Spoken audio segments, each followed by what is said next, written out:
Senator Charles Percy is greatly concerned with foreign policy and reminded Senator Paul Douglas, whom he beat decisively in the fall of 1966 in Illinois, that he has taken 25 trips abroad since the Second World War. That should make him 25 times as good at foreign policy as, say, Woodrow Wilson, who was only there once to draft the Versailles Treaty.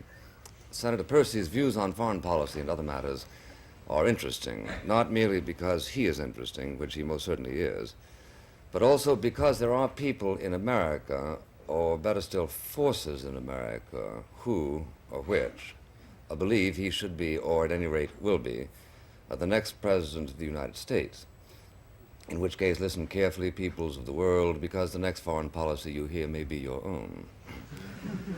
Senator Percy was a boy wonder at the University of Chicago, and a boy wonder at Bell and Howell, whose president he became when he was 29 years old.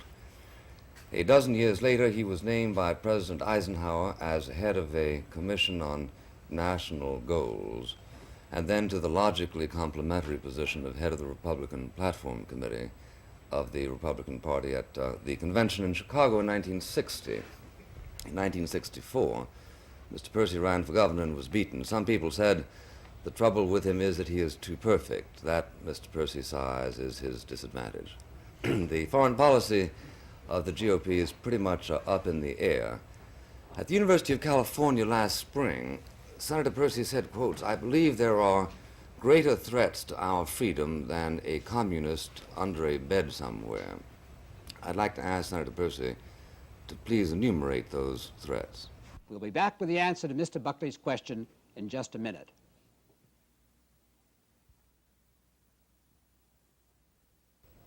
Ladies and gentlemen, I am C. Dickerman Williams, and I shall act as chairman of tonight's discussion between Senator Percy and Mr. Buckley. The subject of our discussion is a foreign policy for the Republican Party. Senator, would you answer Mr. Buckley's question? Would you enumerate those threats to us which are greater than a communist under the bed? Well, I think Mr. Buckley is referring to a speech that I gave on Sproul Steps at Berkeley. I think I was the first outsider to speak on Sproul Steps. And it was an interesting experience. In that same speech, I did say that we faced an international communist threat, which we could not overlook and which we must firmly resolve to resist. But that we did have a grave problem of distorting our whole point of view in fighting communism and possibly in fighting it in the wrong way. Because I truly believe that we will fight communism just as effectively, if not more so, rather than fighting it just in Havana and in Hanoi. We have to fight communism in Watts, we have to fight it in Newark, and we have to fight it in Harlem. And we have to fight it by building a better America there, and not giving any chance for a communist society to point to the hypocrisy of America and say that the American dream is only available to some people. Oh, but they'll do it anyway. So building a stronger America, I think, having us as a model to the world, as West Berlin is a model in Western Europe, I think is a more effective way to fight communism than secondarily trying to police the world and fight in every jungle and take on every communist band or guerrilla force wherever it may be and leave unattended those things here at home that make our society a hypocrisy for many Americans. Well, in the first place, Senator, I agree with you that even if communists Mr. Buckley, didn't exist... I never expected you to start out this early agreeing with me. Well, just wait. I agree with you that even if communists didn't exist, we ought to do everything that we can for a better America, but I disagree with you that the extent of our own purity has any effect at all on the enemy. It seems to me that by whatever our imperfections, by contrast with those of the Soviet system, we are glaringly superior in the extent of our moral concern and our lack of hypocrisy, but that doesn't seem to have slowed down. You don't think that the riots this summer gave to the communists around the world one of the biggest weapons and most effective weapons they've ever had? To be able to show on the front pages of every newspaper of the world dissension, strife, disillusionment, bitterness, hatred in American cities between Americans, didn't that hand them the biggest weapon they've ever had handed There's to a them? sense in which they can translate into self-serving weapons anything at all that happens here. I think if I were a sophisticated communist, I would say, well, at least they're free to riot in the United States. They're apparently free. Nobody seems to be doing much about it. This suggests that the situation is in ferment and that there's an awful lot of freedom, especially, for instance, what I so considered. If I looked at the figures of what happens to people who do riot, they spend a night or two in jail and occasionally are reprimanded. Now, if you're saying, if you're saying they riot because we have such a horrible society, then I respectfully disagree with you. I think that when you consider the people in Watts... Let's agree to disagree on that point, then. I think the people in Watts live much better than many of the rulers of the Soviet Union, and that under the circumstances we have made such demonstrations as are necessary. But I'm still interested in what these threats are. You say communism was involved in Watts? Well, I would say this, that you say fight communism in Watts. Communist movement, you don't put all your weapons, you don't use just one weapon, you have a whole arsenal of weapons. There isn't any question but what the international communist movement would like to bury free enterprise and capitalism in America and everything it stands for. They want a closed society where we want an open society. We want freedom of the press. They want controlled press. No question about that. I simply say if we today think that we can fight communism only with our arsenal of nuclear bombs and only with our Army, Navy, and Air Force, and not use all of the weapons available to us, including faith in our own system, faith in our ideas, faith in our principles, and a willingness to see those ideas spread through the world and have contact with other people, then I'd say we're limiting the type of warfare we intend to wage against communism. How do you wage faith in your own system? Oh, by believing in it, by having sufficient faith to not try to close us off from the rest of the world, isolate, for instance, Eastern Europe, not have American contact through normal exchanges, and try to normalize to the greatest extent that we can relationships with even Eastern European countries that call themselves communist societies. But I say there's a vast difference in communism. There's a vast difference between Albania and Yugoslavia.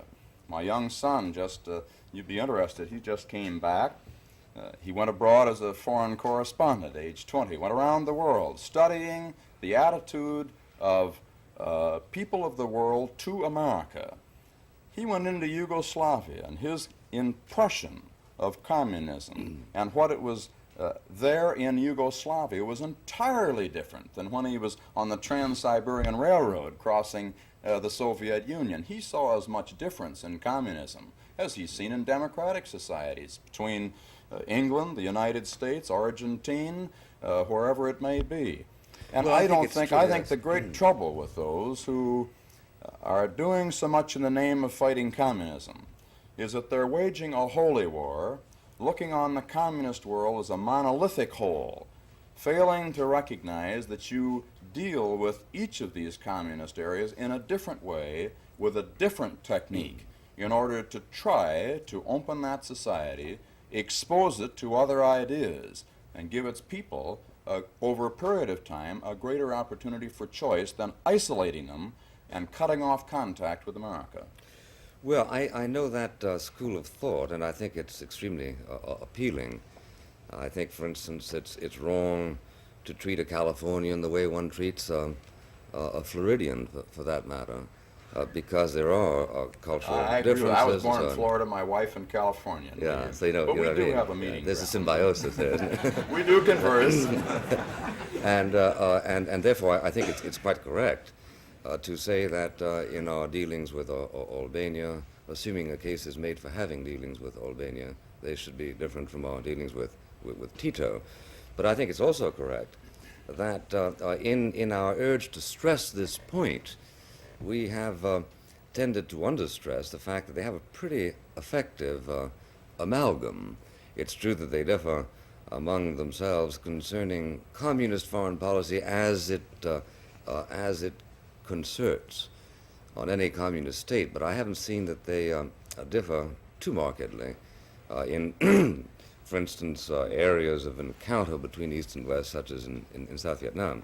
But the recent conference of Eastern European countries where they tried to come out with a common policy toward the Israel-Arab conflict.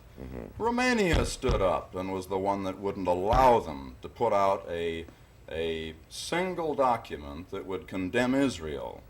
And it was the fact that there is a difference of opinion now between Romania and other Eastern European countries and the Moscow-Peking axis.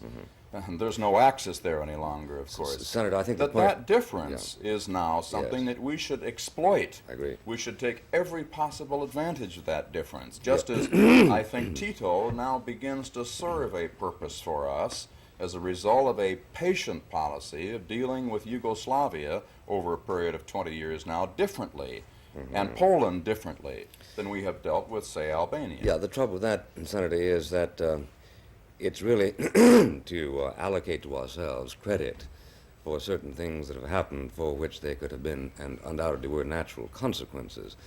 Every emperor in the history of the world, irrespective of whether there was a modern wing of the GOP at that moment, has found it very hard to glue together his empire, considering the natural centrifugal instincts of people, the natural separatists. And we're living, above all, in an age of nationalism independence. Now, you can say Tito is less constant a friend of the Soviet Union now than he was 20 years ago. I acknowledge that. And you can say, two, and what's more, we should do what we can to further that, and I acknowledge that. But three, you can't say this is on account of what we did in 1948, 49, 50, because it may not be on account. That's true. I might make the further philosophical point, and defend it, I think, adequately, that if we hadn't gone and helped Tito in 1949, there might have been even a greater rupture, that precisely the fact that he deviated during that period was to recognize a tremendous urge by his people towards deviation, and that our going along with it made him stronger rather than weaker, as was desirable. The fact that when my son went to Yugoslavia just last month, the Yugoslavs were terribly interested in talking to an American. They admire Americans. They have enough contact with our society. We feed them. You can go into some communists. You can go into Moscow, as I did last year. You can't buy a copy of the New York Times. You have to have a certificate from the dean if you're a student at the University of Moscow, being a scholar in American studies, in order to get a copy of the New York Times. But in Belgrade, you can buy it right in the street. In fact, you could buy the Paris edition when the New York newspaper strike was going on. Yeah. We happened to be over there at the time. But on your point, and I agree with you, that sometimes we tend to take credit for doing this. I've heard people try to say that it was the American aid program that enabled Indonesians to overthrow the Chinese communists. I don't happen to think it's the credit of the American foreign aid program at all. I think it was just a number of generals that decided to save their own skins and decided that they were going to be done under unless they went in for self-preservation. So that I think our taking any credit for what happened in Indonesia is perhaps arrogant and misleading. I think it just happened because in that case, self-survival was what they were after. I think we're making progress now. You have, however, come out in favor of increasing East-West trade. Now, here's what interests me very much. I've read, I think, everything you've written, and I haven't seen you distinguish between those nations with which you're... For instance, I haven't heard you say, this ought to be Romania's weak because they behave very well. And so to what extent do you follow your own counsel in differentiating among these countries? Well, I think certainly we would distinguish between a communist country such as China, certainly North Vietnam. What about Russia? North Korea. The Soviet Union, I think we differentiate between Peking. I think our contacts are quite different. We, after all, do recognize them. We have embassy contacts. We're both members of the United Nations. We work with them in some directions, such as the Nuclear Test Ban Treaty, which I know you espouse very strongly. We have an entirely different set of relationships with the Soviet Union than we do with Moscow, with Peking. In fact, I think we are in closer touch with Moscow than Peking is between Peking and Moscow. Well, now, I think you can differentiate. Oh, I can, yeah. Certainly, But, I would differentiate between Poland and Albania.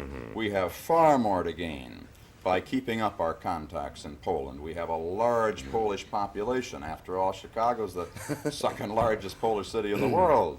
And I know that when I came out for more East-West contacts, there were a certain element of the, I'd say, old guard in Chicago who fought me on that principle, who felt that we should absolutely have nothing to do with the communists in Poland, and therefore any contact we had strengthened the government.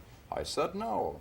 I'm all for breaking down the strength of the communist government, its hold over the people, but I would want to do it through infiltration, through having them exposed to American ideas, by bringing Polish delegations on trade to this country, letting them see our institutions, letting them see an open, free society, and having no fear that the comparison between our two societies would not always improve our position relative to getting to the people through not through the government, but on a direct people-to-people contact. Well, I think that's very, at least idealistic, if not romantic. No, I think it's hard-headed practical, and I think you can't call I think businessmen and labor leaders and people like that idealistic, Bill. Those people are realists. They're dealing with a real world. And you can't call idealistic Dean Rusk. You can't call idealistic every president that we've had in the last 4 years. You know what the Wall Street Journal says? What does the Wall Street Journal say? It says, quote, Senator Percy has a tendency to filibuster when he isn't too sure of a subject. You think we've caught him?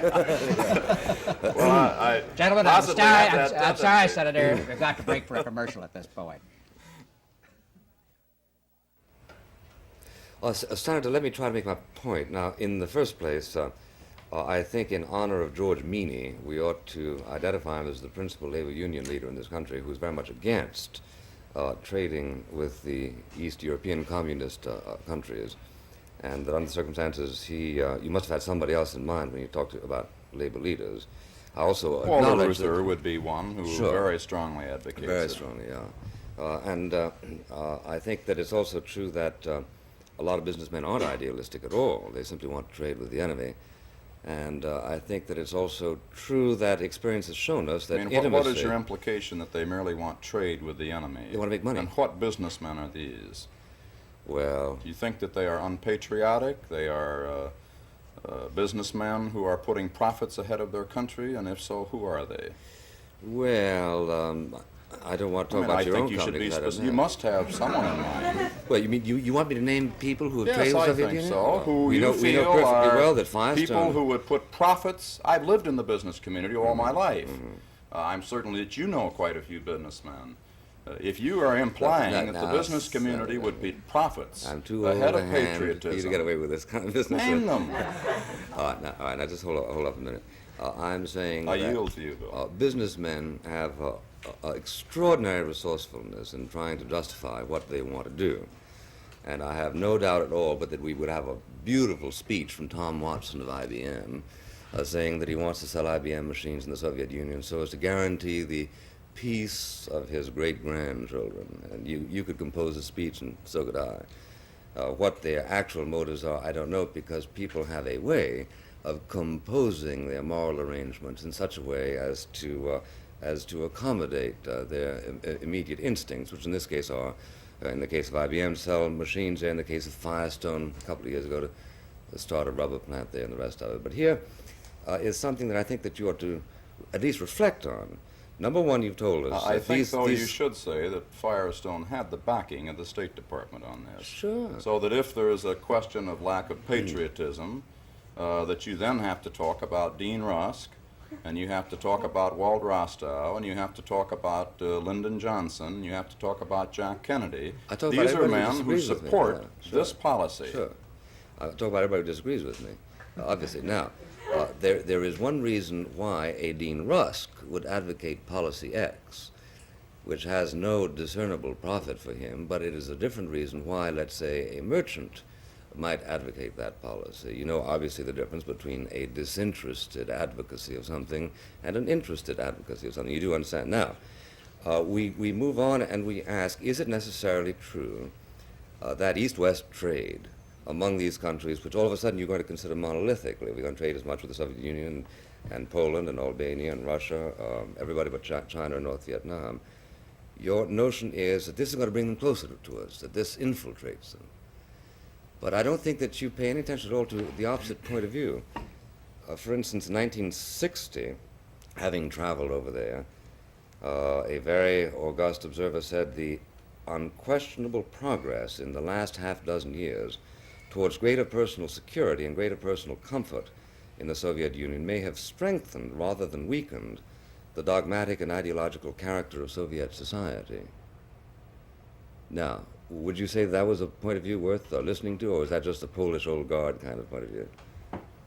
Well, I think we're talking, and I would be unhappy with a conversation between us that would in any way impugn, and I know that you don't impugn the integrity of any of the people we're talking about. We're assuming that our job as businessmen, labor leaders, government officials is to strengthen this country with respect to its position in the world and particularly its leadership position of the free world. We're talking then about different ways of doing this.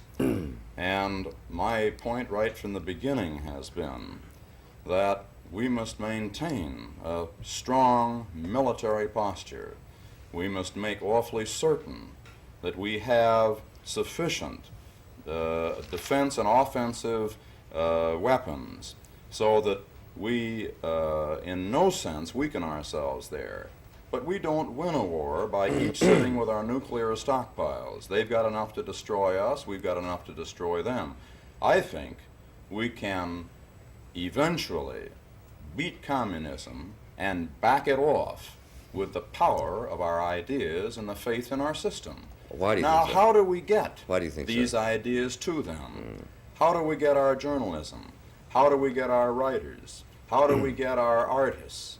How do we get our businessmen? How do we get our labor leaders? How do we get our pundits and columnists and so forth? Candle makers, too. Right. No, How do we do this? Well, you can only do it through the normal means of contact that human beings have developed ever since man began in the Stone Age to exchange implements. You do it by trade in one fashion or another. Now, the assumption always made by those of you who would want to pull an iron barrier down and say we will not trade with a communist country because it's communist is, first of all, you always assume we're going to get the worst of it. I would certainly oppose trading with strategic items that would strengthen their war-making facilities and relatively speaking weaken us, or giving them something that's an exclusive with us that they can't get someplace else. About the only thing but we I can't think send to the trade Soviet is Union relatively, it assumes that we're going to always portable get the hydrogen worst bombs of it. and Hello Dolly, which they won't admit. But we, as you know, we increased from 500 to 900 the number of exportable items. And if you don't call steel plants and car plants and rubber plants items that have a strategic value. No, but I think when we took off of the critical list men's rubber heels, I think this probably we could make this kind of a risk and let the rubber companies sell rubber men's heels then. Now, you can argue, of course, well, those are going to be made into boots to go to Vietnam and to kill American boys.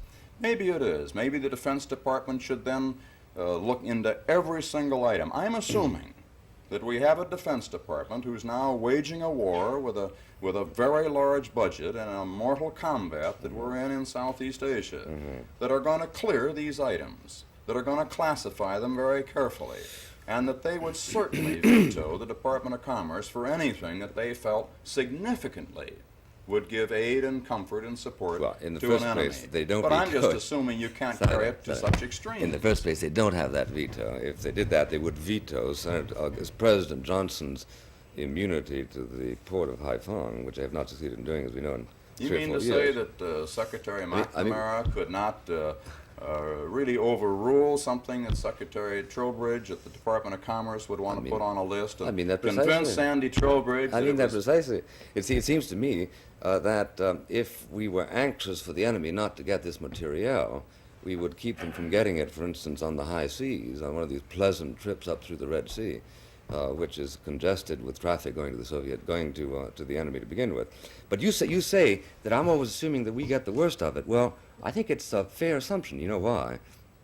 Because the Soviet Union does place politics ahead of economics, and we don't. We It place. sounds I like to you're place freedom. putting politics ahead of economics right now. No, I'm trying to be intelligible in terms of our total policy. It seems to me that, to quote you, it doesn't make sense to try to fight communism merely in Hanoi and in the Soviet Union. We've got to fight it consistently. And one of the reasons why the GOP has no policy, so far as I can see, that fetches the public imagination is because the GOP hasn't penetrated to this essential ambiguity.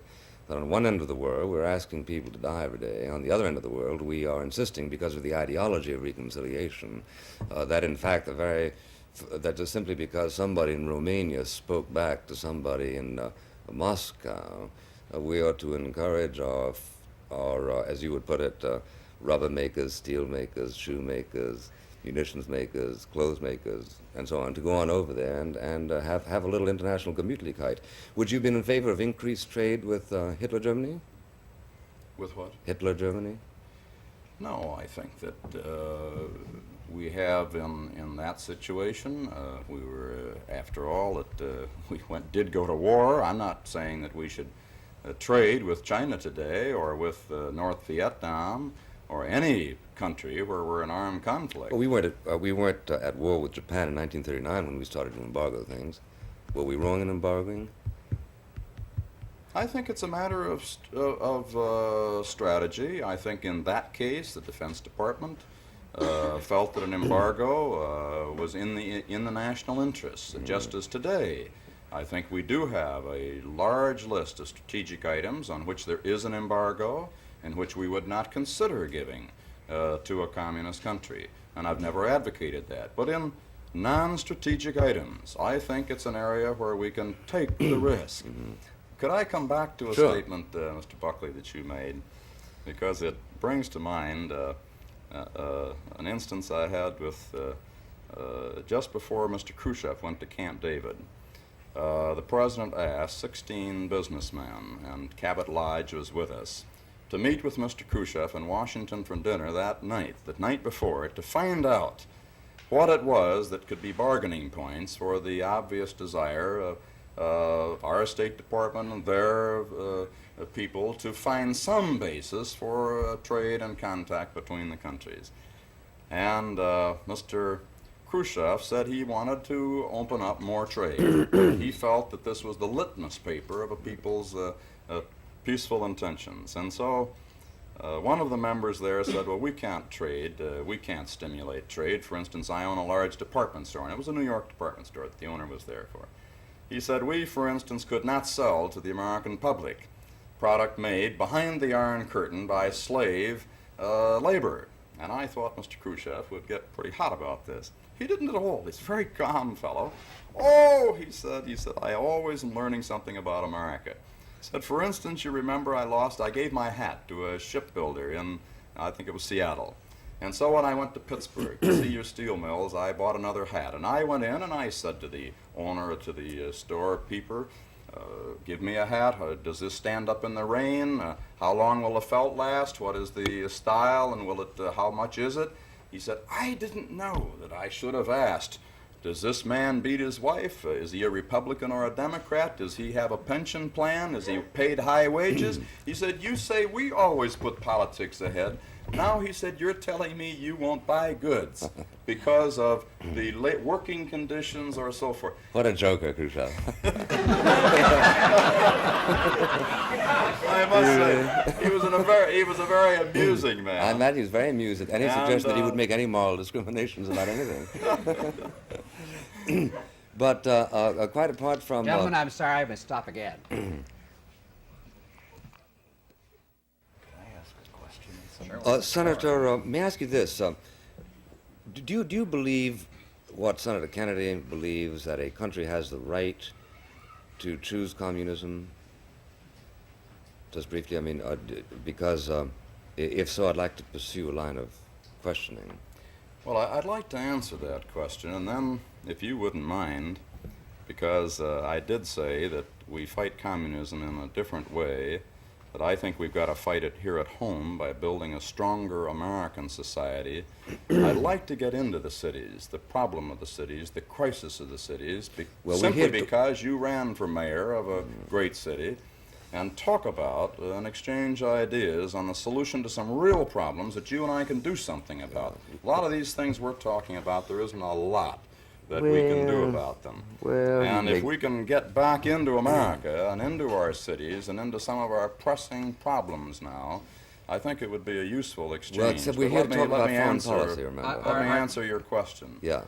I think it's the policy of this government and this country, and Dean Russ certainly, that if in an honest election a communist government was elected, that the people should then recognize it.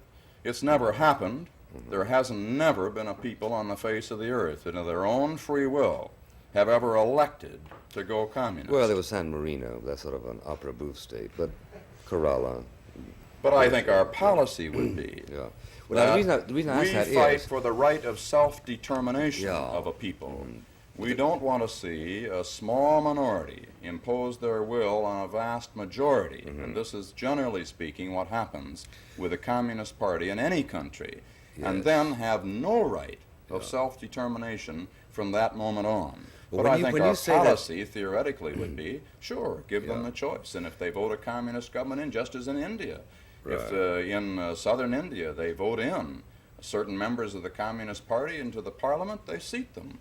Well, now, Senator, you say that you have more faith in the power of our ideas and less in our missiles. If I understand that. Well, I have a lot of faith in our missiles and their potency and their accuracy, but we just don't, and I hope we're not going to be using them. No, but the point is that if our ideas don't communicate, then do you have faith in them? Well, I think any idea in a vacuum bottled up is worthless. You have to communicate it. Why?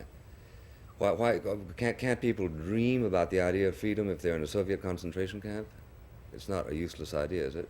No, it's not a useless idea. My point I think is that even people in captive countries should have the sufficient hope and faith and contact with others outside to realize there is a different way of life, there is an open society, and there are people in the world interested in keeping up that contact and not just isolating them because a group has taken over and seized power and called it a communist party. Yeah, but I think most of the people in Poland, if you had a mandate, would go 95% for an open, free, democratic society. And we ought to not forget the 95% and cut them off just because the 5% have now seized control. And that the 5% are brainwashed like Governor Romney?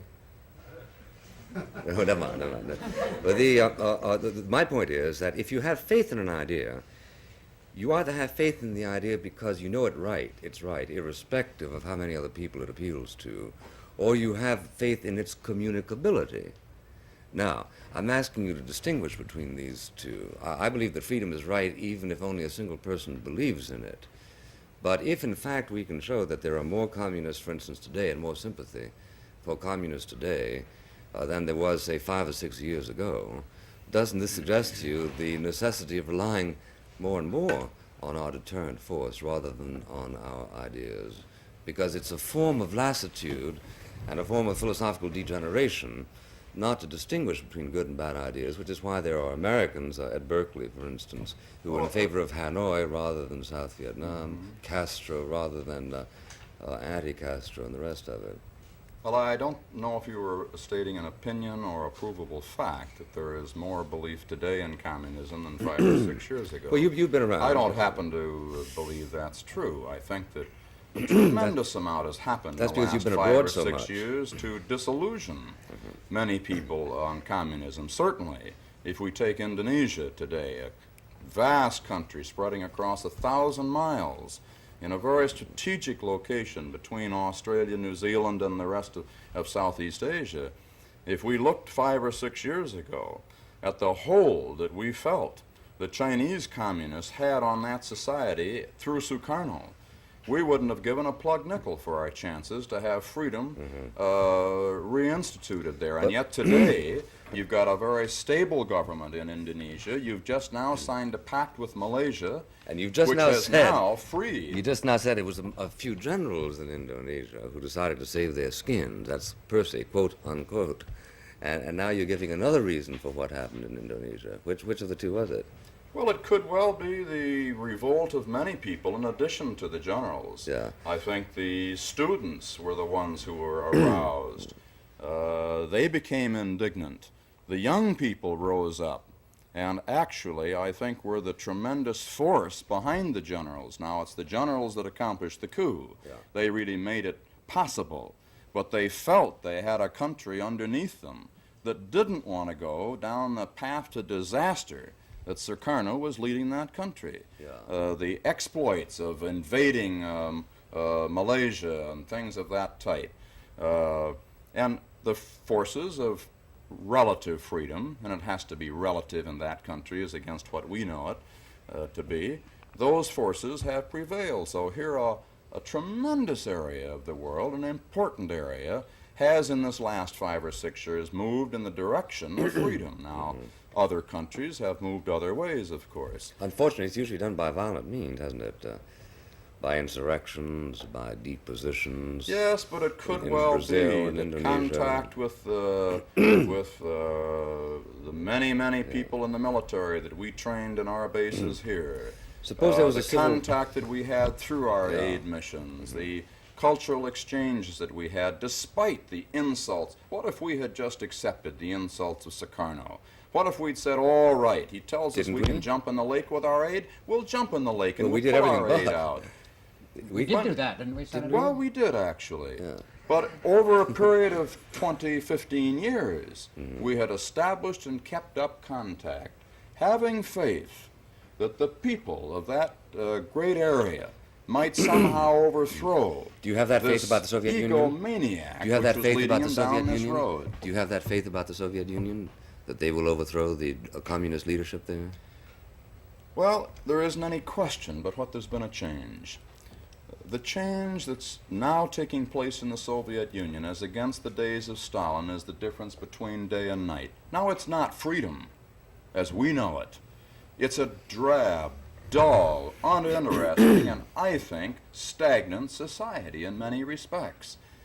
But in my own visit there last year and my son's visit that he just made all the way across the Soviet Union, he and I compared notes. The desire for consumer goods, the desire for a shorter work week, the fact that there is freer discussion, that he could actually on that Trans-Siberian train engage in political discussions with people. Why, not- you wouldn't, not with they people who had read the never New York would have been Times, permitted to do that 20 years ago. And the exchanges that have taken place, I think the growing, emerging, professional, technocratic group that is emerging in many of the Eastern European countries that have no desire to see political control kept over all of the economy of the Soviet Union, who look on the party leaders, many of them as political hacks, and who certainly, through their superior technological knowledge now, are wanting to break through. They're the ones that want contact with IBM, that want contact Gentlemen, with I'm afraid we Firestone. must stop again.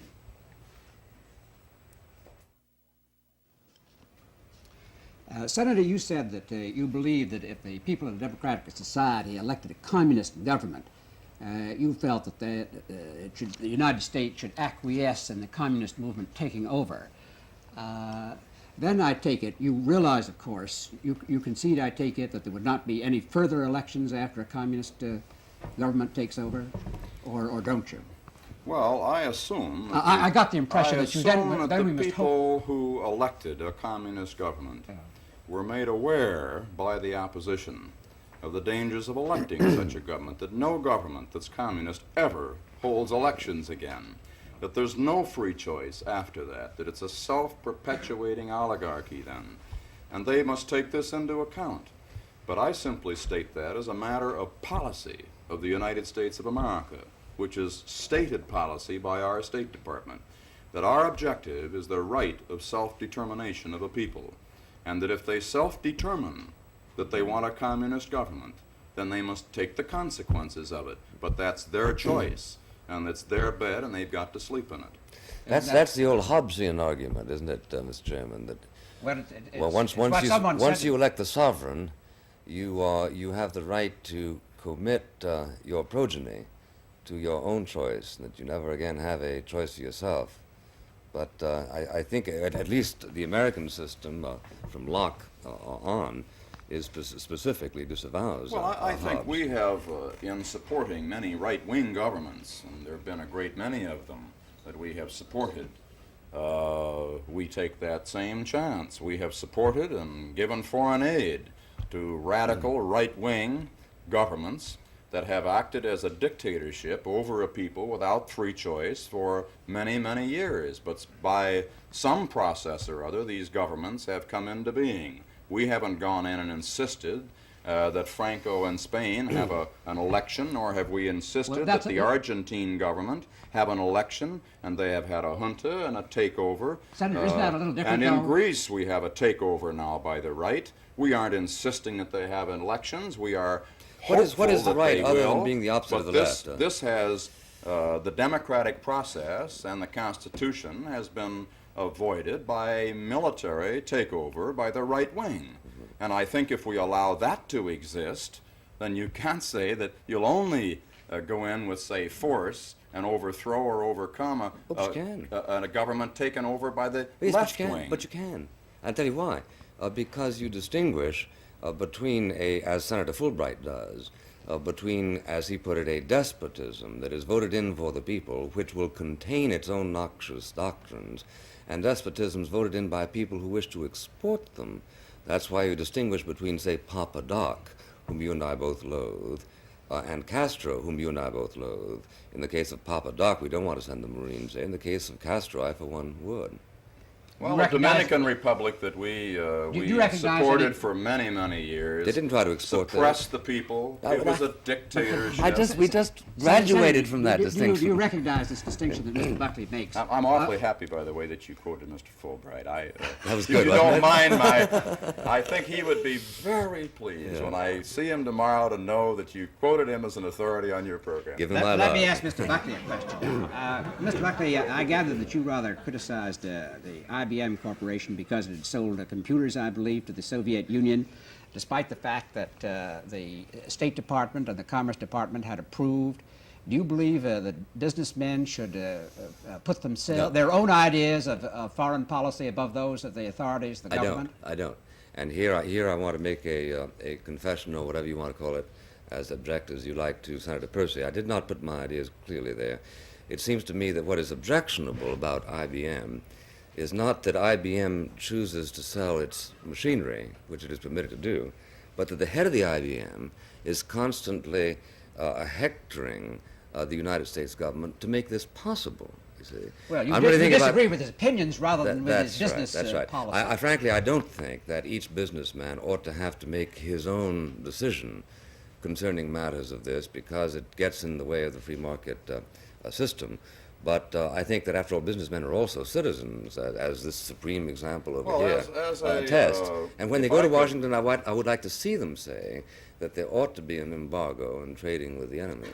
Could I make this point, though, because I think it is important. We've mentioned a very important company and one of the most distinguished businessmen in America, in the world, Tom Watson. Certainly one of the richest. It's my understanding that the policy of building bridges to the east is a policy that's been established in one fashion or another by the past 3 or 4 presidents of the United States, that the administration has frequently met with businessmen and asked them their advice and counsel, and then asked for their support of a policy that is politically dangerous.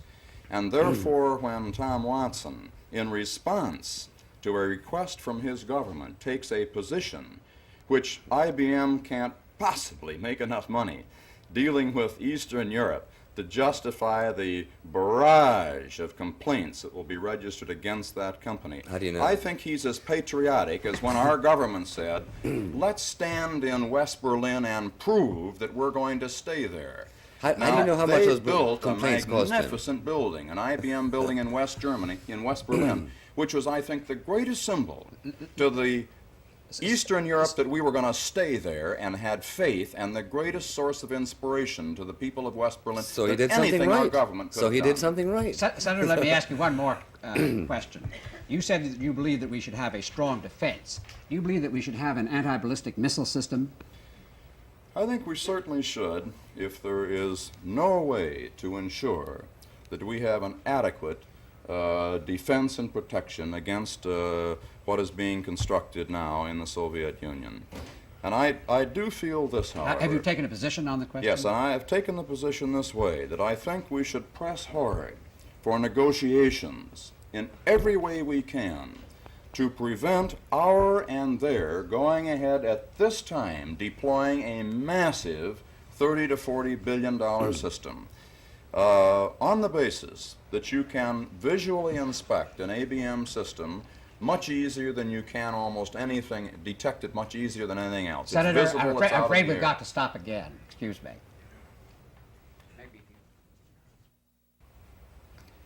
I voted, for instance, for all of the funds requested by the Defense Department for research, for engineering, for prototypes, whatever they need to do to develop and perfect an ABM system. But my own research indicates that we would be foolhardy to go into production on that system, which is now far too premature. And certainly, facing the crisis that we have in the cities that I would have liked to have talked about, to add another $30 or $40 billion to a budget that's already $30 billion in deficit. And as a fiscal conservative, I could not think of nothing that would weaken us more than to go into production on something that's not perfected, rush into it pell-mell, and then take away the physical and financial resources necessary to build strength in America. Have they which perfected to it in Russia? combat communism, we've got to build strength right here at home. Have they perfected it in Russia, the ABM? They have, I think, a system, from the best we know, that now in skeleton form goes around Moscow. There is some evidence that they have begun to deploy Senator, the system I'm in afraid other we've got to parts, stop but we have again. no real knowledge Senator, as to this- its perfectibility. We have heard a discussion between Senator Percy and Mr. Buckley on a foreign policy for the Republican Party, and I hope that on the basis of the discussion, you can all draw one. Thank you, Senator Percy. Thank you, Mr. Buckley. Thank you.